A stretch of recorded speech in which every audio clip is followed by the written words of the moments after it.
अस्सलाम वालेकुम friends, welcome back to my channel best home remedies. आज हम आपसे एलर्जी से बचाव की एक छोटी सी घरेलू टिप शेयर कर रहे हैं। ऐसे तमाम लोग जिनको डस्ट से, सिगरेट के धुएं से, पेट्रोल की बू से या अनाज की डस्ट से एलर्जी हो, वो इस टिप से भरपूर फ़ायदा उठा सकते हैं।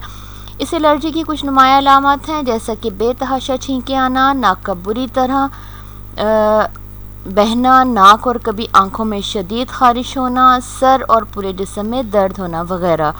इन तमाम तकलीफ़ से निजात के लिए आप ये शॉर्ट टिप इस्तेमाल करके देखें, इंशाल्लाह आपको बहुत फ़ायदा होगा और उम्मीद है कि एलर्जी की नशावर गोलियों से आपकी जान हमेशा के लिए छूट जाएगी, जिनका ज़्यादा इस्तेमाल आसाब को कमज़ोर कर देता है।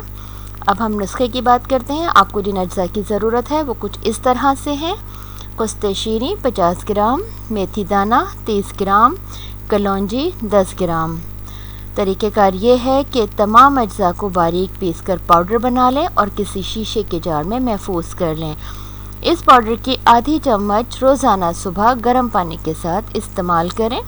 तकरीबन 1 से 2 हफ्ते तक मुसलसल इस नुस्खे का इस्तेमाल जारी रखें, लेकिन अगर अलामात बरकरार रहें तो आप इसका इस्तेमाल कुछ दिन और भी कर सकते हैं। हमें उम्मीद है कि आपको आइंदा के लिए एलर्जी की गोलियां खाने की ज़रूरत नहीं रहेगी। Thanks for watching.